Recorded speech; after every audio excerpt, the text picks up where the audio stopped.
Hi, welcome to the channel and our new Swim Better video.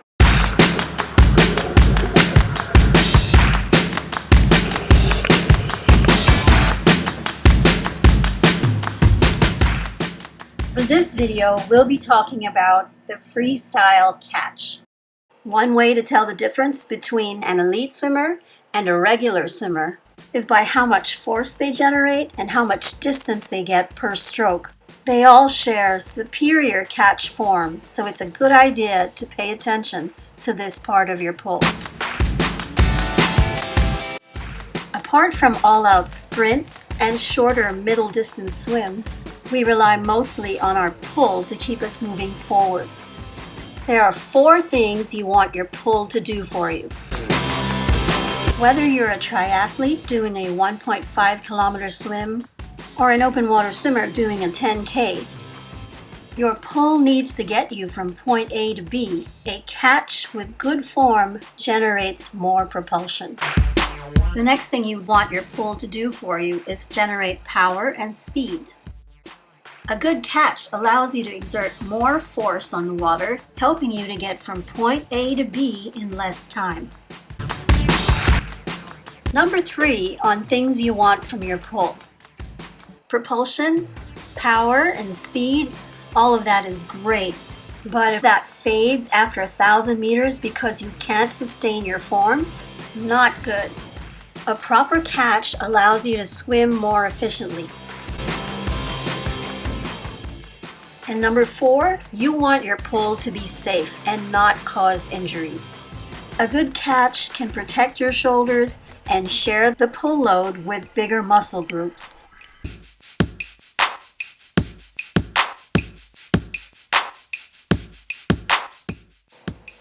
Before we zoom in on today's topic, which is the catch, a quick review of all the parts of the freestyle pull.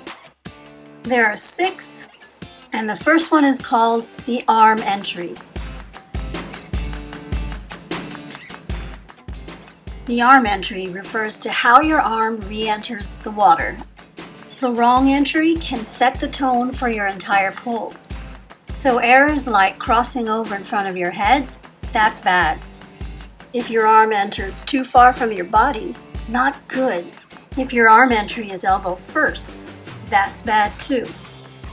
The arm entry should be along the shoulder line, fingertips first, followed by your wrist, and then your elbow.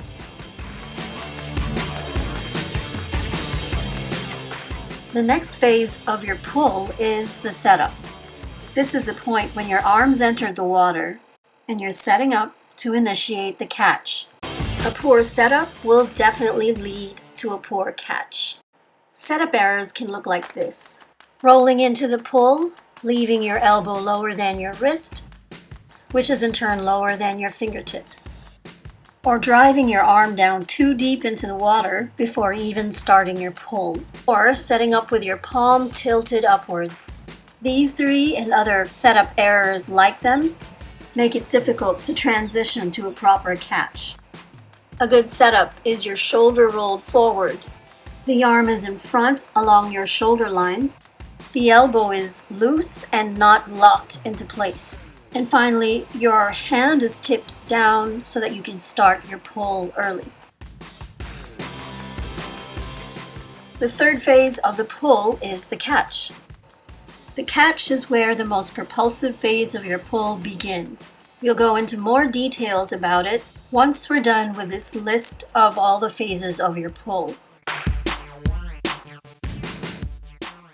The pull through is the power phase of your pull. It's where you press through the water after the catch. Common pull-through errors include sliding the arm to the back, pulling out wide, or dropping the elbow while you pull. The 5th part of the pull is the finish. The finish refers to how you complete the underwater part of your pull and how your hand exits the water. There's a lot of information online about the freestyle pull. You'll come across a few that might talk about 4 or even 3 phases. I've listed 6 parts because of errors that are specific to these parts of the pull. And the last part of the pull is the arm recovery, or how your arm leaves the water and comes back to the front for the arm entry.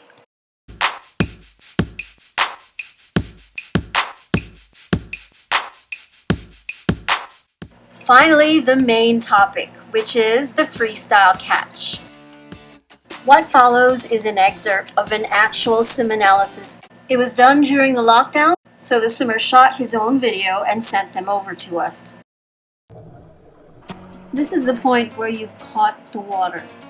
By exerting force on the water that's behind your hand, your forearm, and your upper arm, you can push yourself forward. So this is the paddle that you've created. As long as you stay in contact with the water you're pushing against, you push yourself forward. However, this is what's going on when you pull. You lose your point of contact with the water because you take it into another direction. This is the catch for this example. When you maintain contact with that same wall of water behind your hand and forearm and upper arm, you have a stronger pull and you can push yourself forward more efficiently.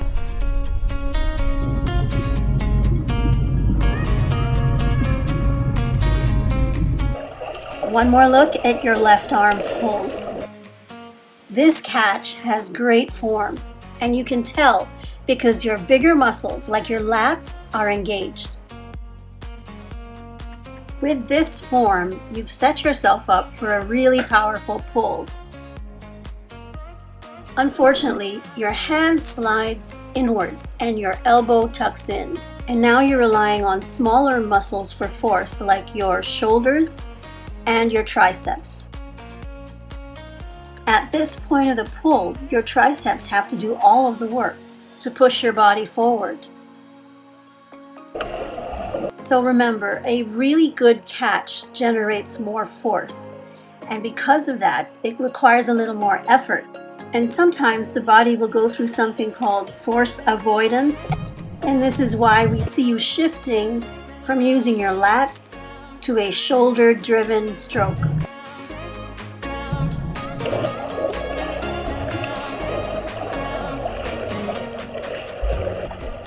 We see a less obvious version of force avoidance on your right arm pull, but if you watch closely, you also notice that you release your contact with the water that you've caught. To recap, for a good catch, your arm has to enter the water in the proper position. Fingertips first, not crossed over, and along your shoulder line. Next, as your arm enters the water, you start to set up for the catch. But we notice that the elbow is locked on this right arm setup. What typically happens when you have a locked elbow is that you're unable to bend the arm, and you're forced to transition to a catch by pushing the water down. And as you all know, if you push the water down, your body lifts. What we want to do is move forward and not up and down. And this is the catch, the point in your stroke when you start to move the water behind you. This catch is a little late because of the setup that came before it. It's a good catch, but compared to a great catch, you see that if you hinge at the elbow, you have a longer propulsive phase because you start pulling earlier.